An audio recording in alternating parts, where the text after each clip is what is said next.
Mense sien deesdae al hoe meer elektriese motors op die pad of jy hoor daarvan en daar is 'n splinternuwe een hier ook op eie bodem. Ek gesels nou met AJ Vink van Dongfeng Motors hier in Pretoria om ons te vertel van die nuwe Dongfeng Box. AJ, goeiemôre. Goeiemôre Pieter. Lyk vir my jy het 'n box vol surprises vir ons gebring. Ja. Sê net gou vir my, jy weet, hoe prakties is elektriese motors in Suid-Afrika? Het die dinge nou al 'n bietjie gevorder van daai eerste enetjie wat bekend gestel is hier? Ja, ek dink die groot ding is Suid-Afrikaners, ons kyk mos soos perde. Ons kyk net een kant toe en ons like nie verandering nie. Is soos toe hulle internet ingebring het. Dis almal bang, niemand soek internet nie en vandag kan ons nie sonder dit nie. So ek voel hierdie is die nuutste tegnologie op die mark en ons infrastruktuur kom by. Ons is al meer as 500 charging stations reg oor die land. Hierdie is die nuutste tegnologie wat ons het. Dit is waartoe die wêreld gaan of jy nou wil saamgaan of nie.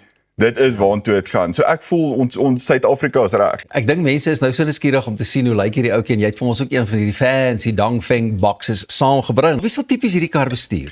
'n Familie, want hy het meer as genoeg spasie en kom ons jy gaan koste spaar. 'n Besigheid wat op 'n goedkoop manier per kilo wil transport spaar.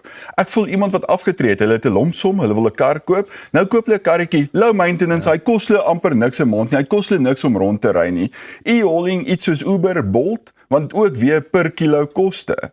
So ek voel dis net vir amper vir enigiemand. As jy kan regkom in die size en die range, jy doen, ek voel minder 300 en minder kilos 'n dag is die kar vir jou. Dit gaan perfek vir jou. Ek moet ook net sê, as 'n ou nou ook so vinnig kyk, jy weet die karretjie het lekker spasie en as 'n ou ook agterin klim, dit voel net jou kop spasie, alles is net anderste. Yes, dit is. So gewoonlik as ek agter in 'n kar sit of meeste karre raak my kop die dak. Ek het omtrent soveel spasie bo my kop. En selfs met my floorboards en goed. Ons het nie exhaustpype en goed wat deur hardloop nie. Alles is gelyk. So ons wen net daai spasie. So vir my is dit altyd om vir 'n ou te verduidelik wat nie by ons is self nie. Die kar is groter binne as wat hy buite is.